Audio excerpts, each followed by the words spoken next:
So, everybody, welcome. Hi, hello. Welcome to the Design Along to celebrate Melbourne International Games Week.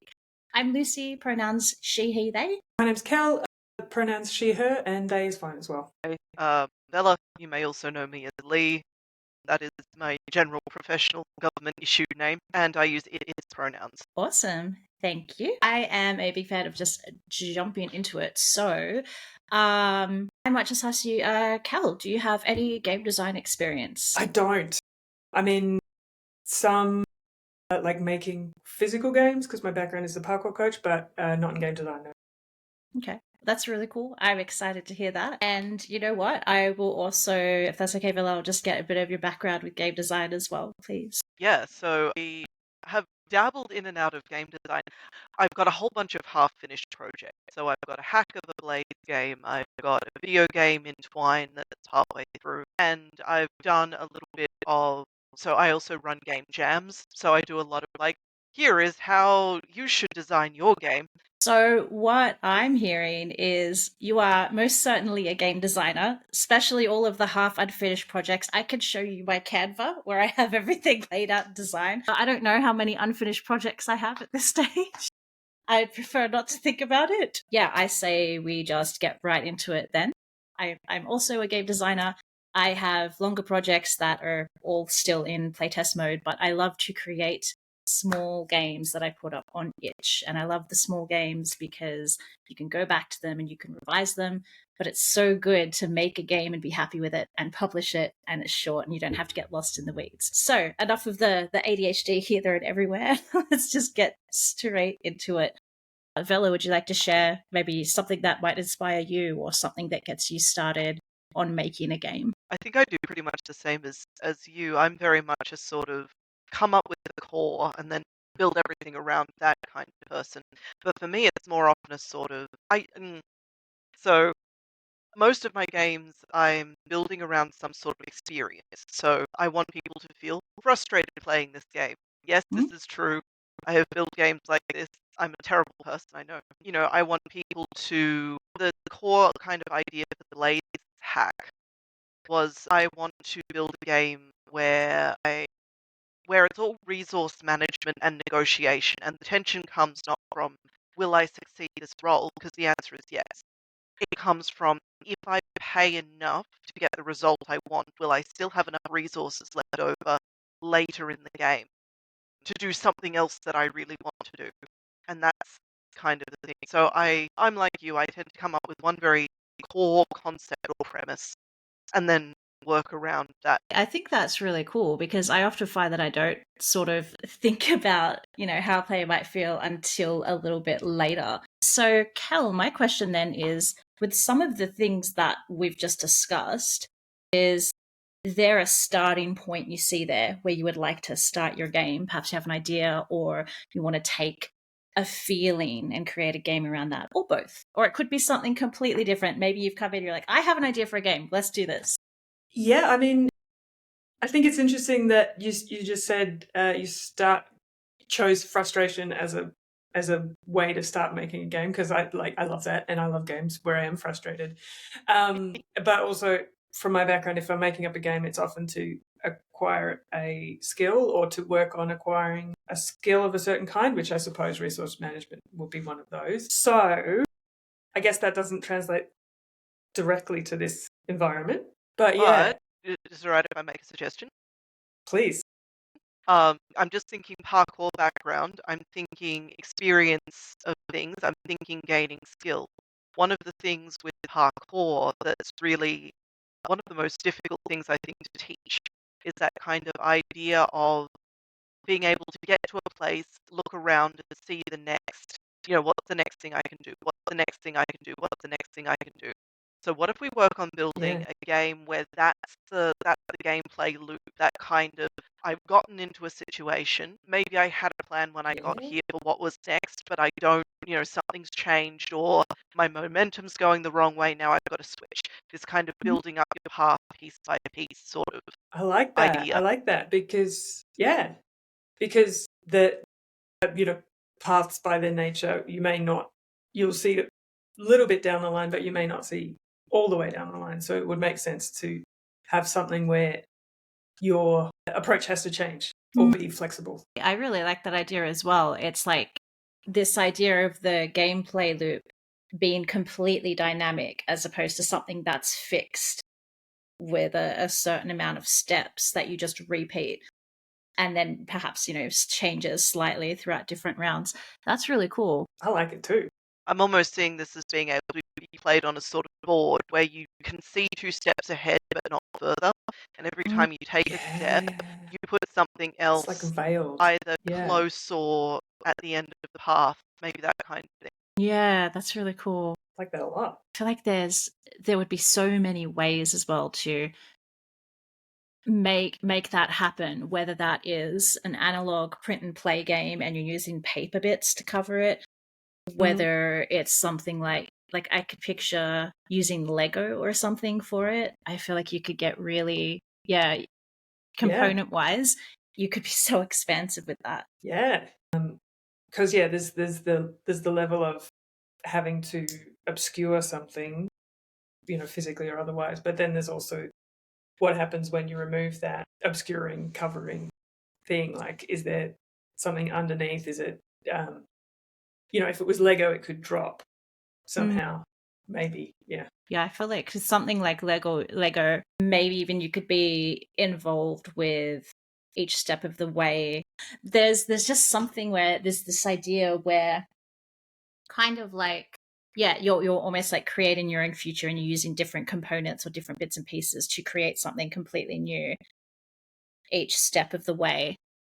I feel like that is supremely hard to catch and perhaps a little bit unhelpful. So let's put a pin in that. I think I was on a similar wavelength to you there, because I think there's possibly a question of how much exists prior. Correct me if I'm wrong on any of this, as you're all much more experienced than I, but like how much of it exists or is set prior to the game starting, and how much is built by the players as they move. What I'm hearing is how much already exists versus how much you create going forward, like uncovering versus building. Yeah. I'm seeing a few levers here that we can pull. So it feels like we've got a couple of different types of changes that we can make. We've got hidden object that becomes revealed. So you know something is there, but it's not clear what it is at the start. You've got adding something new that I didn't know was there, didn't know there could be something there. Hey, there's something there. There's removing something that you thought was there. Yeah. And then there is player-directed change. So the player chooses to put something there or take something away in order to progress. So I think those are kind of the 4 different types of changes we're working with. It's it's how we want to use those. Whether this is sort of a roll, see what's there. Players get 1 or 2 moves in order to make it work, and then you just keep trying to keep the path going as long as you can, or whether there's a goal you're trying to get to or something. Yeah, I think that's a good breakdown of the options. The possible levers, as you put it. Absolutely. Yeah, I agree. So I think my next question then is what kind of medium would you see this as? Would you see this as, let's say, an analog game with pieces? Is it something expansive, like you have people moving over obstacles? Perhaps it is a parkour game in the flesh and you're going over obstacles. Even if it was like, is it something digital? What would that look like? Not necessarily saying that we have to build something like that today, talking about what it could look like.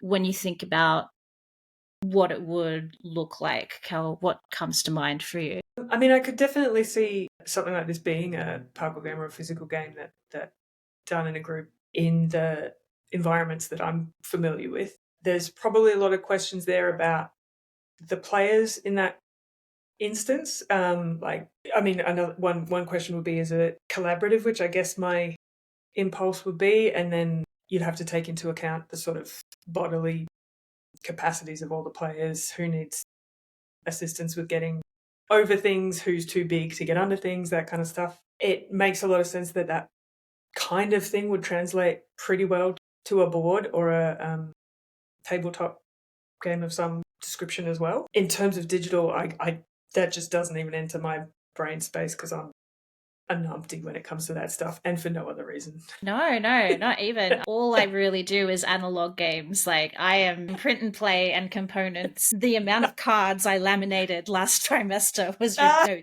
2 trimesters ago was ridiculous. I think one of the things we're doing in-person kind of player groups of players in this case is that there's the question of the space. And I think that's Yes. going to really affect how things work. You want to be able to like set it up in a space. But I think if we design this as a TTRPG with some tactile bits that you can put around the place, you can scale up or scale down as you need. We could then sort of make a visual or tactile reference to different players having different capabilities or having, I mean, I'm just thinking of that, like, you know, that cartoon of the people looking over a fence, and it's like equality, equity, justice, and you give the people different assistance blocks according to their height. Yeah. I mean, height is an easy one to think about when you're thinking about making a path. That will affect how you can climb over things, or you know, how difficult it is to get under things if we're literally talking about moving in space. And that could easily be, I think, represented in pieces, but also in sort of character sheets or whatever. Yeah, I really love that, especially because it's so important when you're designing your games to think about how accessibility is a part of that. And, you know, for analog games, that can come down to things like font is a big one for dyslexia. Yep. There are a lot of dyslexia friendly fonts. For the colorblind community, those are different colors, and there are all of these different considerations when you think about accessibility for your game. I love what you're talking about that being built into the gameplay itself and sounds like into the mechanics. I think that's really cool. So then you've got the sort of very interesting thing that you could do with the board. I'm still thinking on that 2 level of sort of the people version and the TTRPG version, where you've got this interesting thing going on in the tabletop version, being able to translate that kind of movement from real space into the TTRPG state. The rules that you put in place so that that works, that that's consistent, that that's balanced. It's acknowledging the like differences without necessarily penalizing any one particular shape or structure or something. Yes, yeah.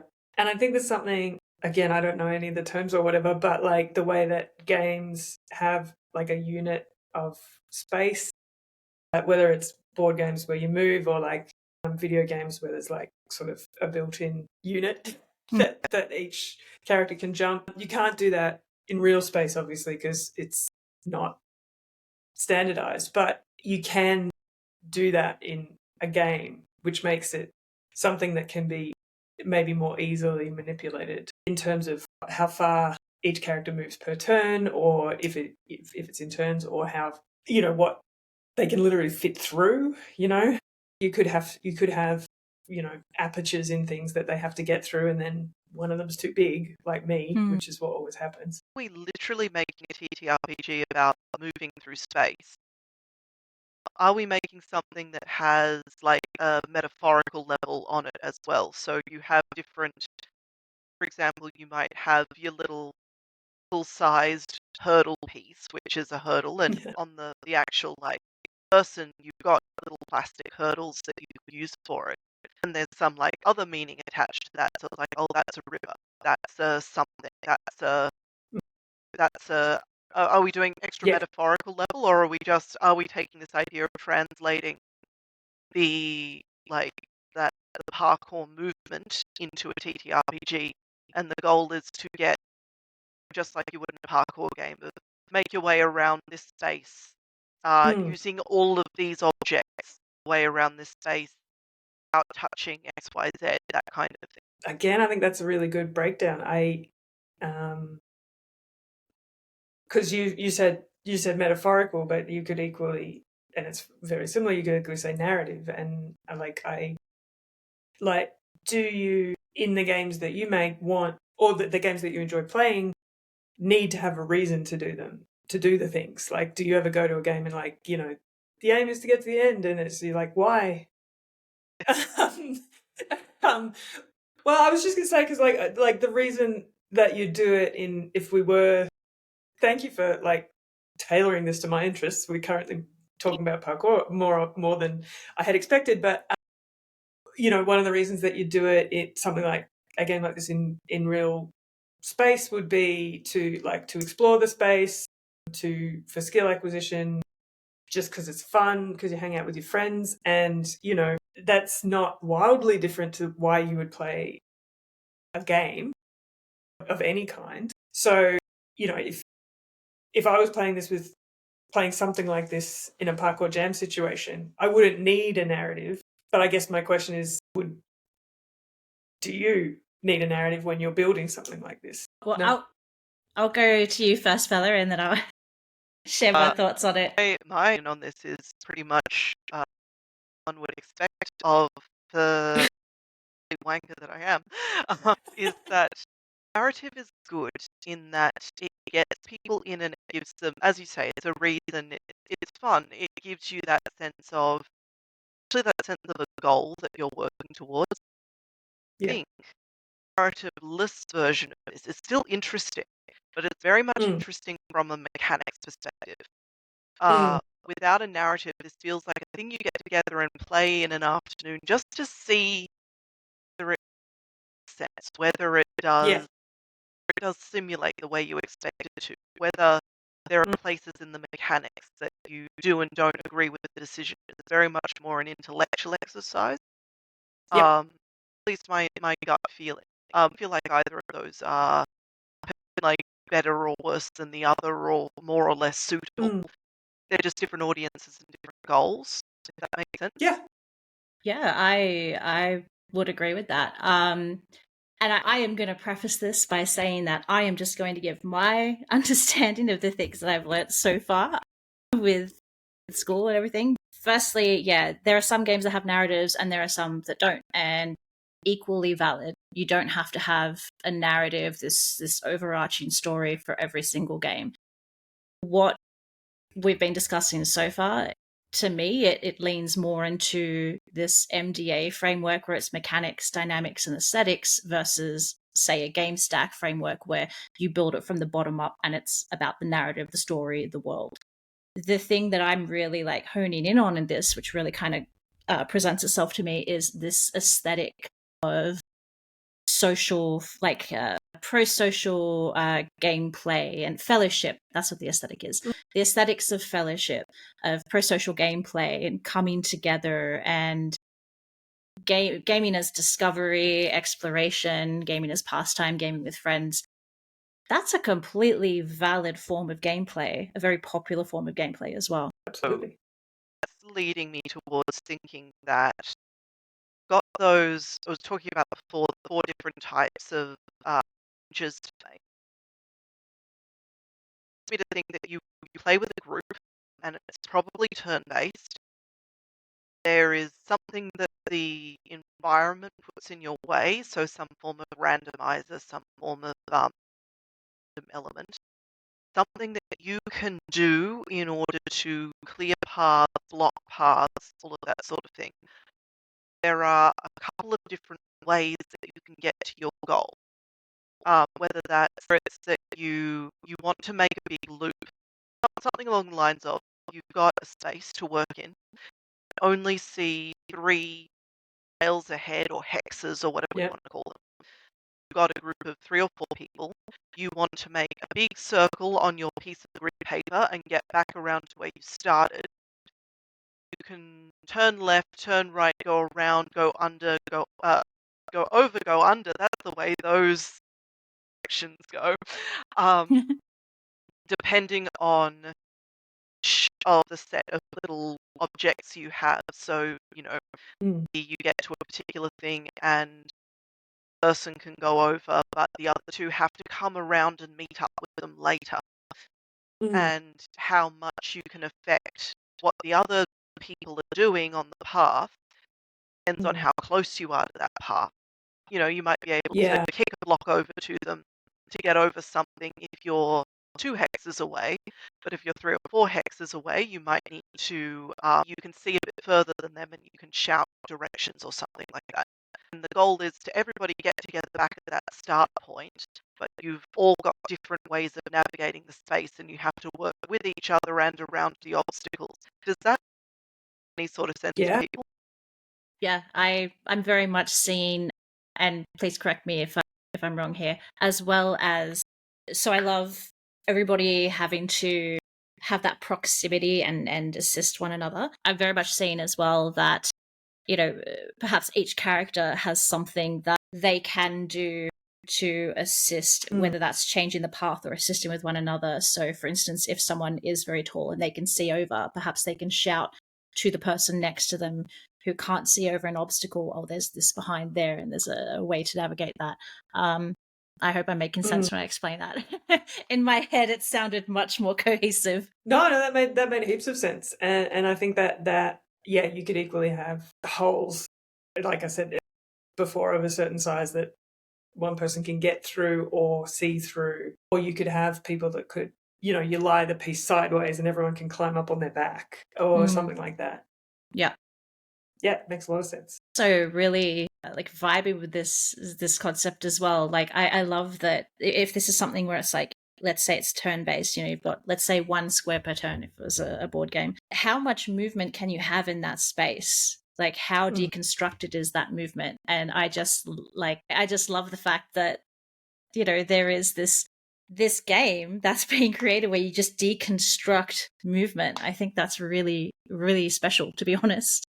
Yeah, and I like the inclusion of vision as a possible part of it as well, is that you have only so far as you can see, or you can change what you see by getting up and down. I guess my question would be, because we've got like a fog where we can't see past it, 3 or 4 things, is the path randomized as we move into it, or is it already existing and we unveil it?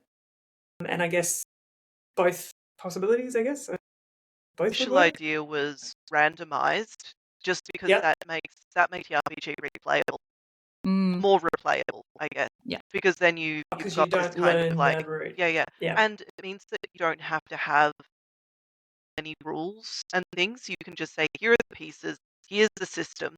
You can play this with a pen and paper though. Yeah. Sort of Great. removes one of those barriers, I guess. But yeah, it just makes it a little bit Yeah. more customizable. Or Yeah. Yeah, I agree with that. And I think as well it also ties into the thematic elements about, at least from what I'm seeing, you're not always going to be able to account for the challenges or the obstacles that the world throws at you. I like the idea of that being random. I feel like that is a bit more true to life as well. And I think there's probably what that may or probably would come up with, unless you really thought everything through, is that the party, or at least some of the players, might occasionally come to something that is insurmountable, and have to go back and make another turn. That there would be positions where you just hit a dead end because you've rolled a 20 and you can't climb a wall that's that high or whatever. So I like that means, or might mean, that you don't have a linear path. You have branching paths that can end in failure. And I think one of the things that may lead to is a very interesting mechanical thing, and we probably aren't going to have enough time to work out how to make this work today, because this is the sort of thing that's going to take like 15 hours of playtesting, like 15 Yes. hours of thought, and then playtesting, and then another 15 hours of thought. But something where you can get a really nice tension between having to split up because you've got different abilities and different ways of managing the space.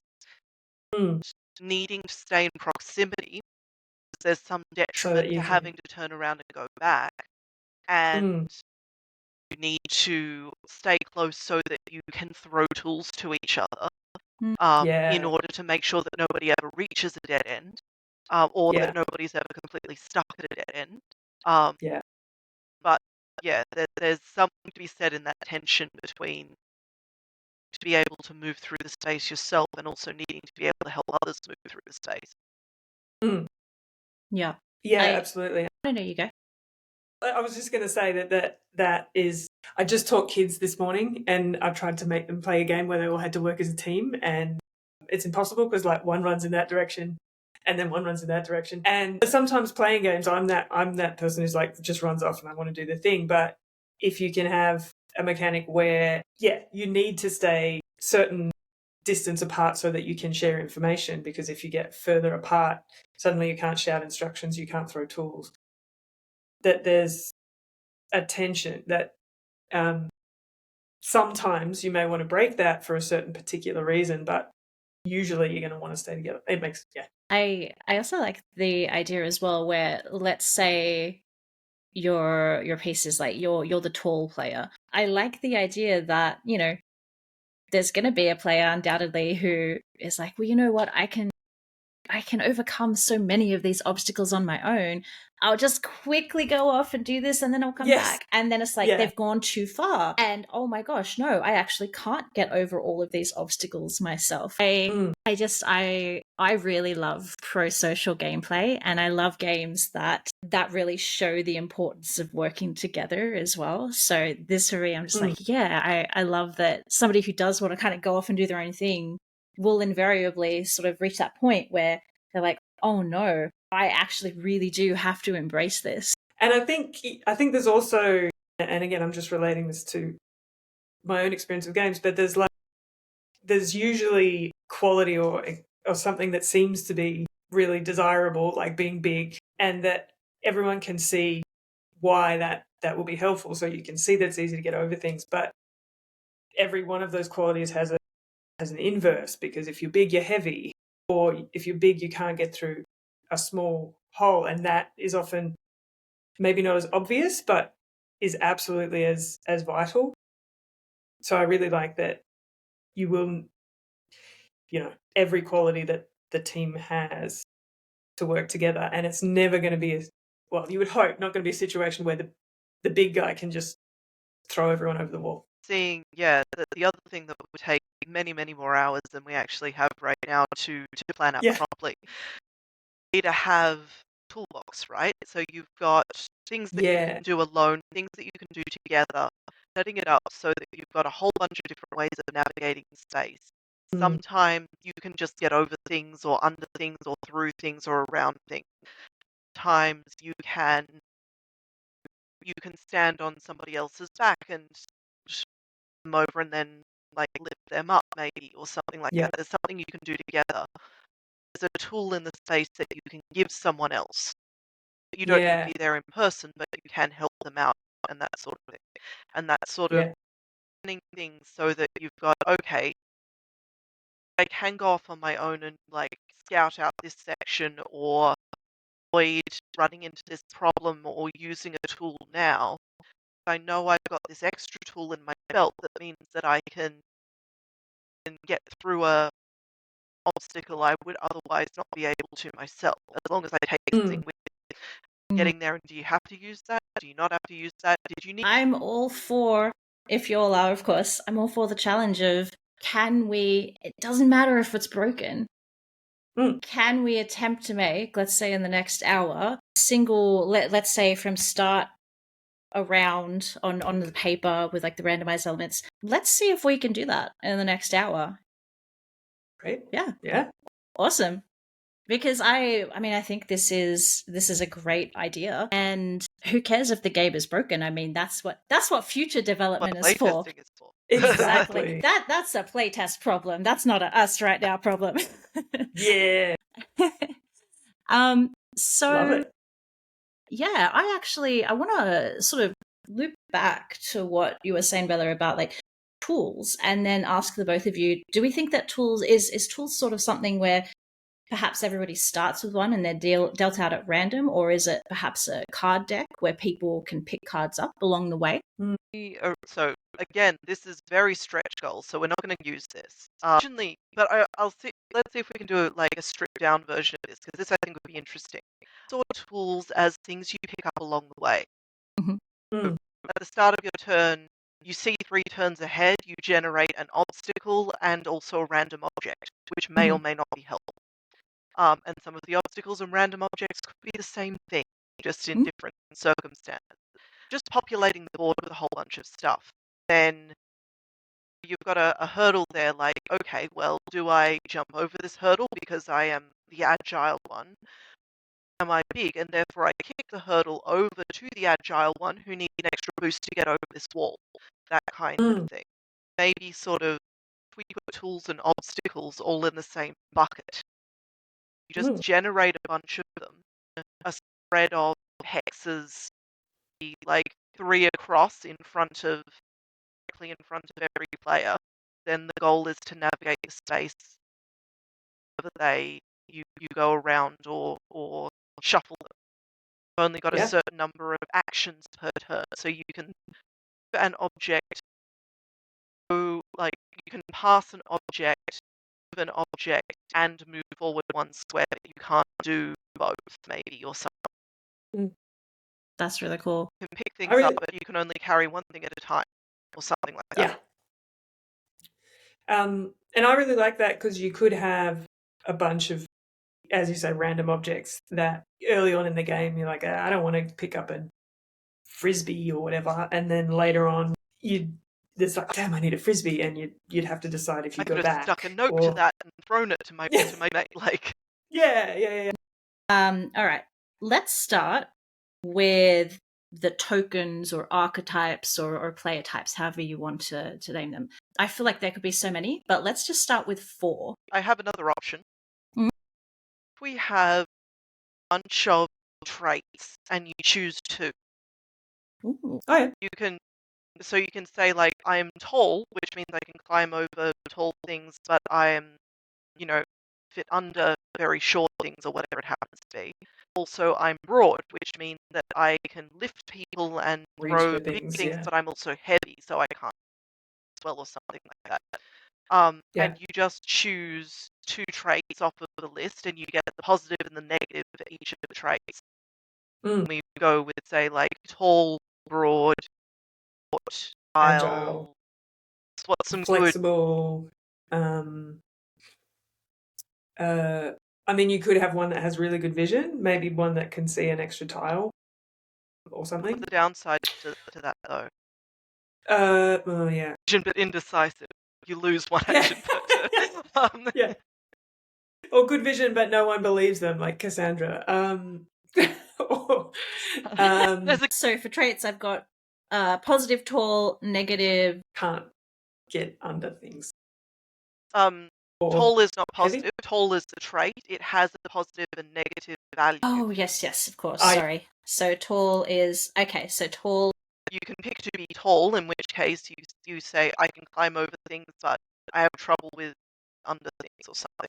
Over... Okay, so climbing over, going under... Broad with... I can lift other team members, and go through small spaces.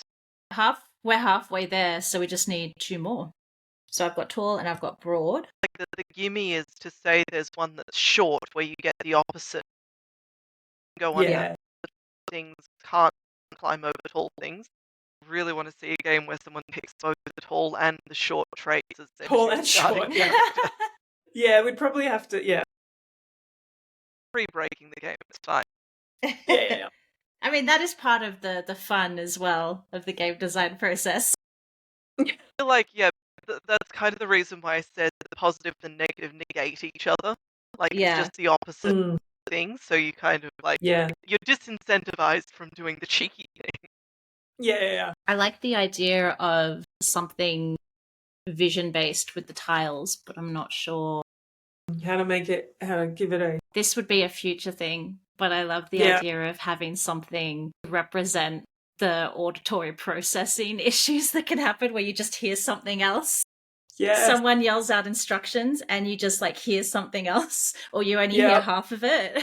And then a turn later, that's when you hear it. There's a question that, again, there's a question that's not going to go into this like mini version that we're making, but here's the thing that you need to have a think of the big version. Is if you do have a bunch of people with different information, how do you represent that physically on the board without giving the game away? Mm. Does the Yeah. game include hidden information? If so, how do you manage it? Or do you Yeah. have to write out all hidden information? Mm. Mm. Mm. Yeah. Future problem. Yeah. That hurdle down the road. Yes, totally. Someone else got to worry about it. So I have, One more trait I think we need. Well, there's like agile. We said agile. Said agile, I'm just trying to think of what the negative for that Think is. what the negative would Agile be. is maybe better at move extra maybe, or is Yeah. something like that. But maybe if we say that there are like classes of tools, so there's small, medium, heavy, Yep. people can move and medium but not heavy. Broad people can move heavy. Agile people can only move small, if that makes Small. sense. Yeah. Another possibility I will flag something here that we are falling into with these. We've started to revolve around these, not is the touchstone I have for these because of course it is. But that kind of like you are either large and strong or small and dexterous, and there's no way to be. And I think a test game that's okay. Like this is a proof of concept game, and we're just throwing some traits together. Actual full game, I would want to see being able to break a lot of these molds. yeah. Well, I think maybe because we're going with this trait thing rather than type of player. So I think maybe we could have, instead of 4 traits, we have 6 or 8, and you can choose small and strong or tall and agile. But yeah, I think the only problem with that, sorry, I'm just going back to what I just said. So the problem is I've just tied agile's negative to negating broad's positive. Yeah. That's the problem. So we can come up with another negative for agile so that you can take both agile and broad and have it work out. Yeah. But we could also have traits like you just some that you can't combine. So you can't be tall and short. You can't be tall and short. Yeah. But one thing that pinged in my head is possibly if we introduced some you introduced classes of objects you can move, we could have some kind of injury mechanic so that someone who is agile is more likely to sprain an ankle because they're moving faster and further. But then you would have to think about how that would work in gameplay. That feels like it could be something where, let's say, if you wanted to introduce obstacles that weren't just static is the wrong word, but my brain immediately went, if agile is going to potentially get injured, it would be something slippery on the floor. Yeah. Something like That's that, like jumping over a river. Yeah, it's a temporary obstacle. The possibility for just for our little play testy thing, the agile negative. So instead of saying, trying to think of how to reword it, so you've got broad is lift other players as well as objects. While I'm wondering if we change that to like broad can lift heavy objects and up to 2 players. Other players, and agile can't lift any other players. That's still getting the same thing. That's still the same issue. Sorry, I thought around it and I hadn't. I think it's one of those things where I thought of a path through these things, and then I started to talk about it. The path vanished, and I ended up going somewhere else. But yeah, something about the ability to lift players versus the ability to lift objects decouples those things. Still on the same kind of agile means not strong, but sometimes. Oh, sorry, you go. No, you go. It's all good. I was gonna say sometimes it sounds a little like odd, but sometimes if I'm trying to like noodle something like this out, I'll just literally Google the definition of a word, even though I know what it means. Like I know what agile means. Unfortunately, in this case, it really hasn't helped because it's all like active, lively, in good condition, fleet-footed. This one is a stretch, so right, we're bear that agile in mind. Stretches. Yeah. What if What if agility is kind of like fast moving? So agility, so you're like moving so fast you can't see in front of you. Like agility drops your vision. So if everyone else can see 3 tiles, you can only see 2 because you're moving so fast. Going back to this hidden information question, which is good.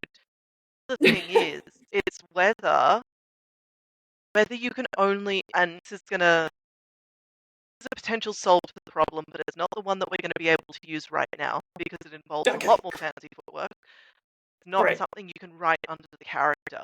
But the agile player, you can only see 3 tiles ahead from the furthest player back. The agile player can move back and forward.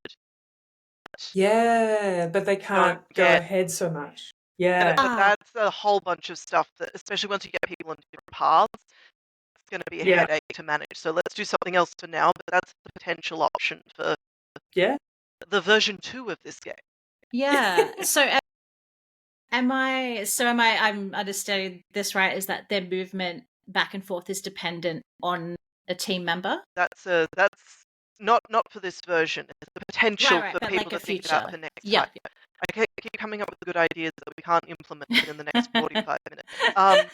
Well, you know what? If we're struggling with number 4, let's just not do number 4. Let's go with 3 players. 3. Yep. Sorry, Agile.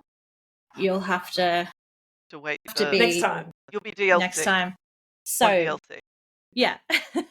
So we have our 3 players. We've got like 3 traits. Let's next select a mechanic to start with to get that game moving. So some options for random mechanics are dice, cards. Cards are good because you can play them directly on your game space, whether that's paper or what have you. Those are the only 2 random mechanics I think that immediately come to mind that could give us multiple options, because other things are like, it's generally just a race. Please correct me if I'm wrong. Mm-hmm. I feel like there is a potential version of this game where you have a whole bunch of like little tactile objects.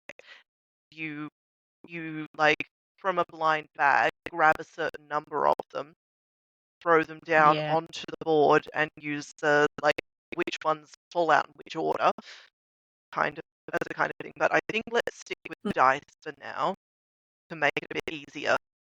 Simple. Yeah. Yeah, I really like the idea of like you said, like a bag of these components. I'm picturing little hex tiles with like different images and what have you on it. Yeah. And just like pulling them out and making your map as you go along. Yeah. All right, so we have dice. Sort of thinking about the game that Logan made for Game Dunk, where you make the map by collecting some random objects from the table around you, throwing them onto a piece of paper, and drawing the contours of all of the objects. Oh, that's kind cool. Of like, yeah.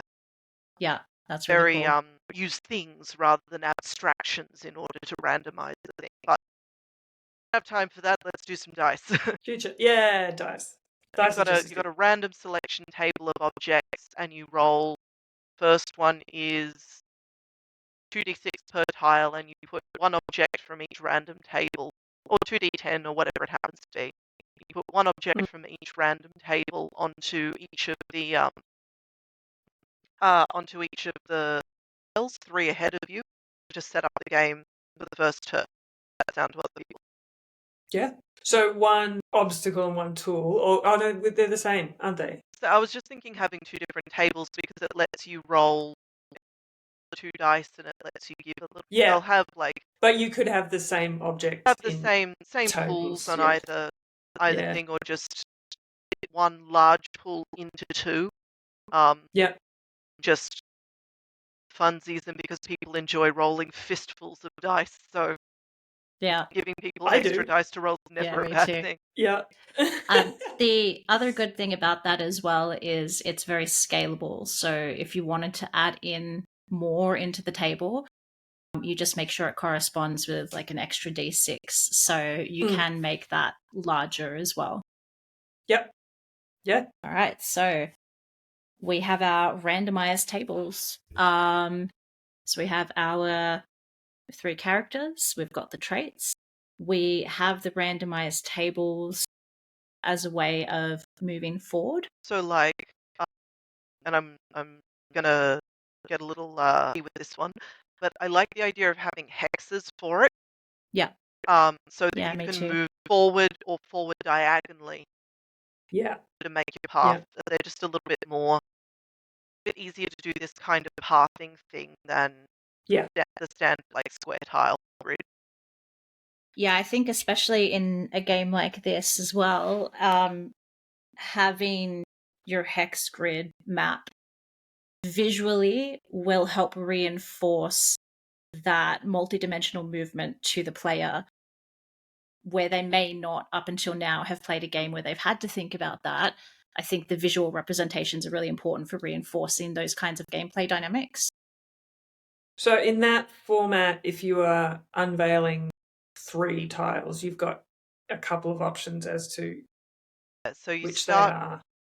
I'm sort Yeah. of thinking you even need to lay out like a grid of them. You need to make yourself a 3x3 so that you all start. How do I? So you've got your 3x3. You all start like middle on the bottom row. Yeah. A choice of whether you go to the one ahead, the one to the left, or the right.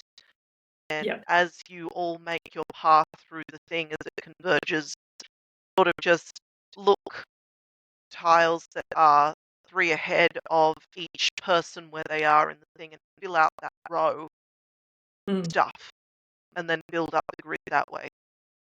Might be the way that you do it. I guess my question would be, do we need to have objects on every tile? Like, would you, but that's a game testing thing, I guess. But like, maybe you'd only put objects on every 3rd tile, or maybe Whether you do it half just of the. be that they always have an obstacle, they don't always have an object. So that's getting us back into that split. That's a playtesting thing. That's a future problem. I think that's going to be our Future mantra for problem. this. This is a future problem. Future problem. Future problem. You do have some things that, or whether you split them not by like object or obstacle, but by solid in place or movable. Movable. Yeah. So you've got a solid in place thing on every tile, but you may or may not have a movable one.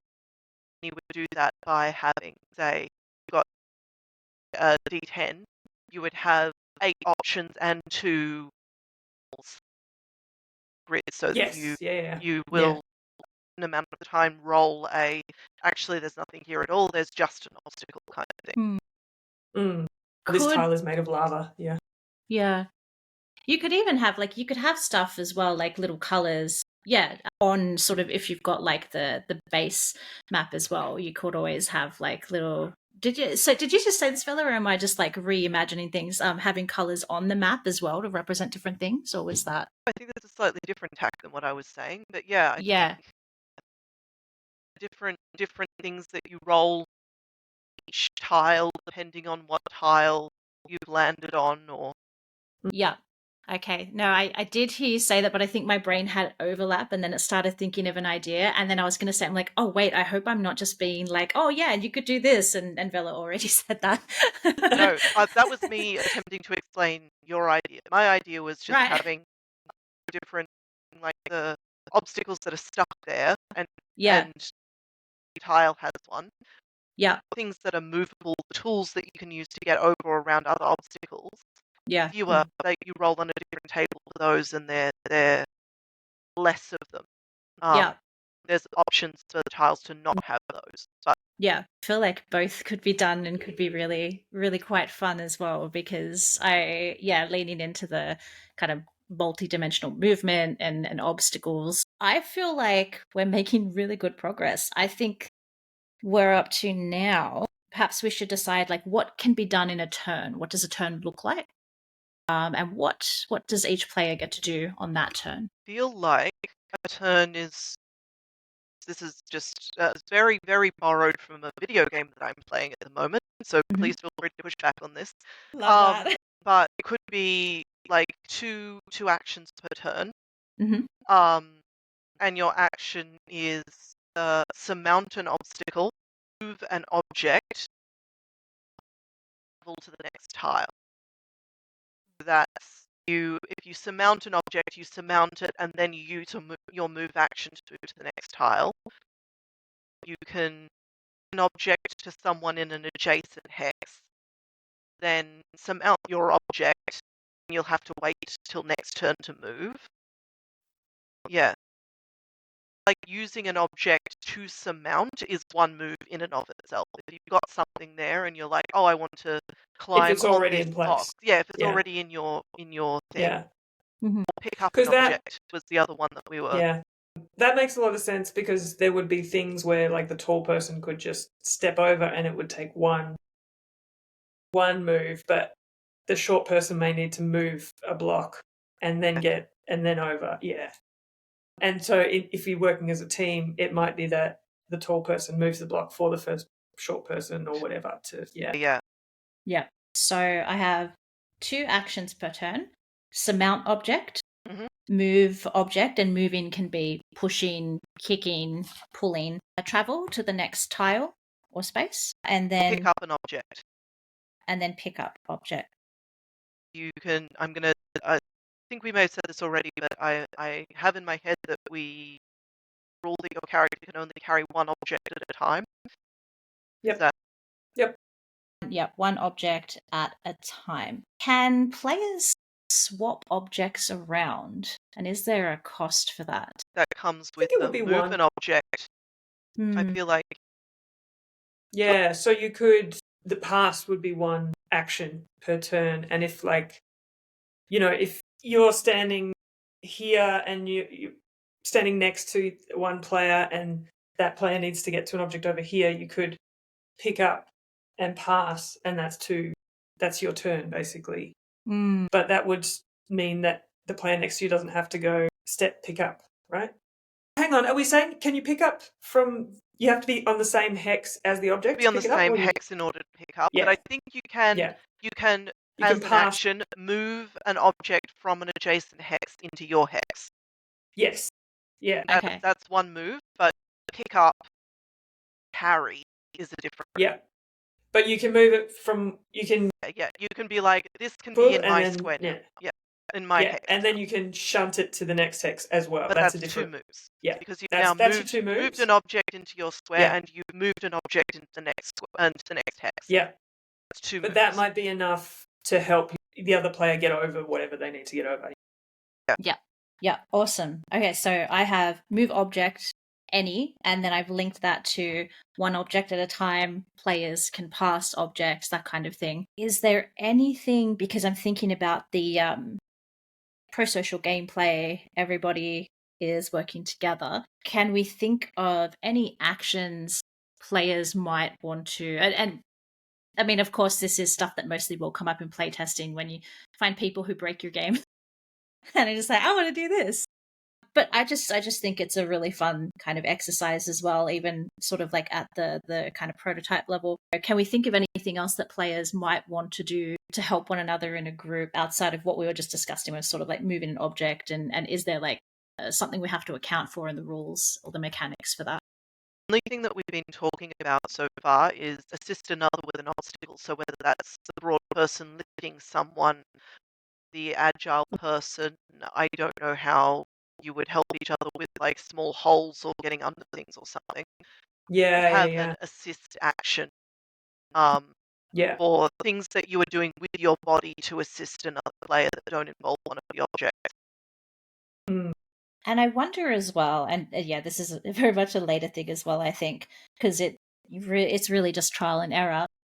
But I'm wondering about like the action economy, and if you're assisting somebody, does it cost extra? Does it cost less? Is it the same depending on what the action is? I think that's really interesting stuff. Yeah, like to get into later on. It's the same. All of those things are one action, and I think strategy of it comes from, again, as we were saying before, getting that balance really well between wanting to split the group, having to do a little bit of that, if that makes sense. Like,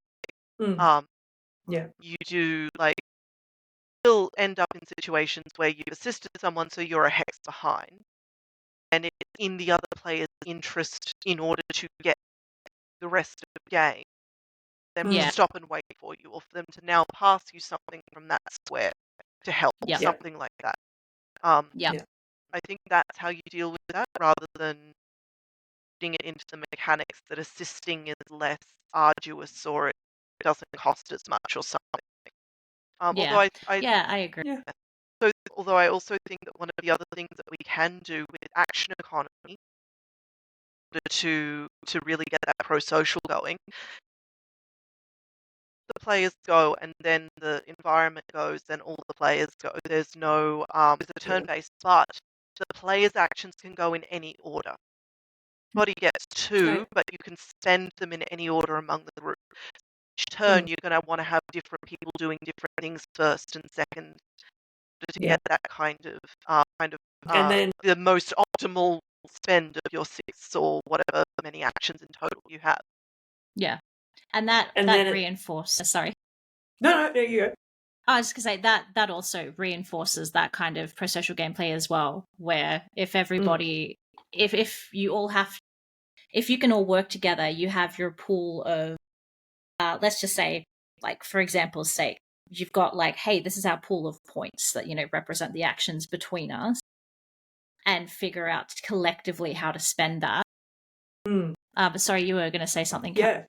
I was just thinking through the turn thing that you were talking about, Bella, that so if you have everyone does their 2 actions and then the next 3 tiles get revealed and then everyone does their, yeah, like that. And are we thinking then that every person, so people might all be standing on a different tile? I assume 2 people can be on one tile at once? Or are I'm we, seeing that yeah, you can have as many people on one tile as you want. on one tile as once? Um, And then each person gets to choose 3 tiles to unveil in front, or it's just I was saying that it's dependent on where you're standing. So if you've all got right. people all Yeah. in the same tile or same hex, and you count 3 hexes ahead, do a little row of 3 in front of them. Then if you've got people say here, here, and here, go 3 ahead of this person, count 3. 3 ahead of this person, count 3. 3 ahead of this person, Yep. count 3. Means that you've got this have people a little bit ahead and a little bit behind, and slightly to the left and the right. You have more board being revealed. If you've got Yep. everyone up close, you've got more actions available. Yeah. As in, like, That you've makes got sense. more ways to make your actions interact. And I think that's Yep. the way to get part of that tension going. Yeah. Yeah, that makes sense. Yeah, that's cool. Yeah, because it would be good if being slightly dispersed had some advantages, but then you'd also have to balance, like the whole time we Yeah. talk about the balance between working together and working apart. Yeah. Yeah. Makes sense to me. Yeah, that's really cool. So I guess the next question is, can we play can we go from start to finish? Can we cross the board with the rules and the mechanics that we've got in place? I actually think we can. I think that, Can. yeah. The only Yeah. thing we're missing is like the list of what the objects actually are. Yeah. And that is, I think, is our main obstacle. I think everything else may not be fun yet. I think the rules are written, it is possible to complete.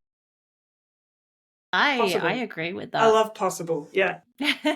Great. I think that you could write this up as an analog game. You could put it on itch, and you could play through it. And then it's just from here on out, it's adding the objects in, it's playtesting it. Possibly some more traits, whatever. Yeah. Yeah, add in, because that could be very fun as well, is like the dynamics of having, say, 2 to 3 players, or like 6 or 8. Yeah. Like what does that look like with larger group? Yeah.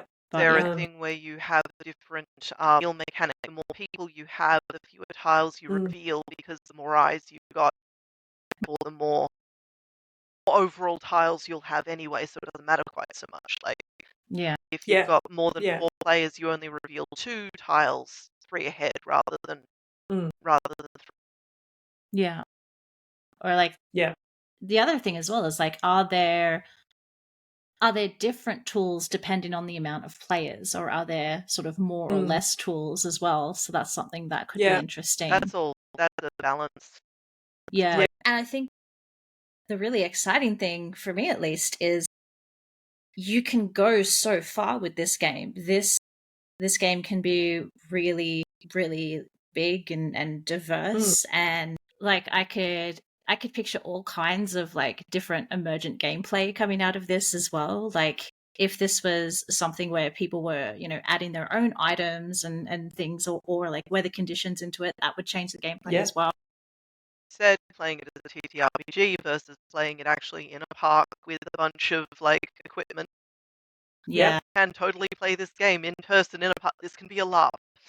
Yes. Yeah, totally, absolutely. Rules as written. Yeah. Yeah. You define what a hex is in your particular park. Yeah. You don't necessarily get to choose your own height in that instance, but whatever, that's a future problem. So, just to recap, what have we done here tonight? I mean, I really feel like we really dove into, we sort of honed in on your interest, which was parkour and physical movement. But I think that the first thing we really noodled in on were the themes and the dynamics of gameplay. Intended gameplay experience. Yes. Very much so. We've really just, as you say, like we've gotten into the intended gameplay experience. What did we want the game to be about? What did we want people to feel? Gosh, we started just really we're just kind of vibing. We're talking about that, and then we realized that hey, this is going to be a really big game. We started talking about what kind of possible mechanics there are. We really touched on, is there a narrative? Does it need a narrative? This game, I mean, really, there doesn't need to be a narrative. It's just really fun, It's a very communal social game, and that I think is something that really is at the core of it and ties it together. When we were getting that idea of the scope of the game, the things that we really focused in on was, okay, we got focused in on that parkour thing. We focused down to a set of what are some moves? What are some ways we are interacting with space? Some of the game elements that we can draw on, like what's our random stuff, what's our player action stuff. We had a little bit of a talk about what levers we as designers had available that fit both that theme and the fiction, because if you're playing this as a LARP, you're actually literally doing parkour. But what I would usually call the theme and the fiction as that kind of like, what's the experience you want? What's the actually happening in the text of the game? And we figured out some things that do that the environment could do that fit both of those things and set them down as, okay, these are our tools, these are our turns, these are our actions. We then build those core mechanics around. Yeah, and then I think as well, when we were at that point where we'd really started we're like, okay, this is what the game is. We've got that picture, a clear picture of what the game is and what it could be. And then just coming to this point, we're like, okay, so we have a set amount of time left. Let's just completely get rid of any expectations that, hey, this is going to be this completely finished, polished game, accepting that there are a lot of stages of development that just take time, but that we can still make a game that is playable within a short amount of time. Prototyping and proof of concept is a really essential part of game design. And honestly, I think it feels really good to be able to make something. You can play it from start to finish. And so how did we do that? I mean, I know that really I think we just broke it down. So like, I'll give my perspective and then I'm going to ask Bella and Kel to give theirs. From my perspective, I just thought to myself, okay, what do we need to play? So we need players, we need a mechanic, we need the very basic rules of how players use the mechanic to get to their goal. And, what was the goal? So in this case, it was, okay, let's get from point A to point B. And then we just fleshed that out. And then that's all I'm going to say on that. That was my thinking as we were going through that. Yeah, and I have to say, as someone who hasn't gone through the process or made any tabletop games myself, and has only played ones that are probably well down the play-tested route or, path, I sort of, didn't realise you could just make a game so quickly, so I'm stoked to have made a game. But, I was also kind of struck by both of you are so knowledgeable about mechanics, and kind of that a lot of the decisions seem to make themselves. Like if you talk it through, there's often only a couple of logical options as to how to make this in a game in a playable format. So sort of having gone through this process makes me realize how accessible it is to make a game, and how especially if you know games, you should probably just churn them out. I'm sure you do. But like, as someone who is like, seems scary to make a game, now it's much less scary. And I agree with what Lucy said, where basically it is, and with what Kel said, where it is basically just, we looked at all of the bits and pieces that we had so far, and we went, okay, we need mechanic, and we need actions. That's like your core things that you need in a game in order to get from point A to point B, or whatever it is you're supposed to do. And breaking it down to that level, a lot of the decisions in gameplay, being a lot more bounded than you would expect. Like, you look at everything in isolation, you're like, okay, well, I can make a game. Like, am I going to use dice? Am I going to use cards? Am I going to use pieces? Am I going to use a board? Am I not? Options. And all of that sort of thing feels very overwhelming, because there's a whole bunch of like things that you can do. You actually go into it starting with, okay, making a game about this. Suddenly restrict those options down so far, because you're immediately said, okay, well, it's a game that doesn't involve any random elements. Okay, so let's sweep all of those off the table. How do the players interact there? You get all your decisions on a moment-to-moment basis are a lot easier than they seem, just and from the pure, like, I want to make a game without having made any other decisions. Possibility space is much larger than it actually is, and overwhelming when you're in the middle of the process. So yeah, I think that, as you know, if you've never made any games before and you're just getting into it, as I feel like consumer is the wrong word, but like technically, yes, consumer. You know, you've been playing games, you've been buying games. You're only ever really, unless you're actually playtesting other games, the majority of people are playing finished games. And it's really hard to think about, oh, well, where's, you know, the first step, the very first step. The first step was not the final product, you know, and it's really easy to say that, and you know, it sounds like it's just like, well, yeah, of course I know that. It's like, but I think that one of my favorite parts of game design is, I'm just going to make something that's broken. I'm just going to make it from point A to point B. You have all the time in the world to fix it, like, absolutely. But just praise from someone much smarter than me. Fail faster. Yes. Fail in the process of making games. You will make something that is broken. Might as well sprint. Quicker you get to the point where you have broken something, the quicker you have gotten to a point where you know what to do next. Yes. Yeah, Faster. I love that. Fail faster. I'm gonna use that. I think that's brilliant. Like, oh, like chef's kiss. As I said, it is not mine. But like, also, I think people would be surprised at how many unfinished or broken games still resonate with people. Like, I have games that I look back at it now and I'm like, well, yeah, I want to revise that. But I still get people saying, hey, we played this and it was really fun. You know, needs work here, but it was really fun. Like, do you have a social so I can follow you and I can follow the game, you know, the game's progress? Yeah, I feel like game design it's almost like this mystical wall in front of it. So, you know, but I'm not going to waffle on, because I should really wrap this up. Cal or Vela, did you have anything that you wanted to share or say before we kind of wrap this up? Just thanks for letting me play. I'm the numpty here who doesn't really make games, so thank you for both tailoring it to my interests and letting me tag along. I had a blast. Now, longest numpty who has never made a game, you are now with the rest of us, the numpties who have made games. Who have made games, yeah. One of us. Yeah, you're a game designer now, so Yay! I'm just gonna wrap it up by saying I'm Lucy. You can pretty much find me anywhere online. Just type in Lucienne Impala. I'm always floating around. I'm gonna pass it on to Cal and Vela to leave any socials or any last words. That sounded very final. Sorry, not intentional. I'm Bella. You can find me under my government issued name, Lee Coe.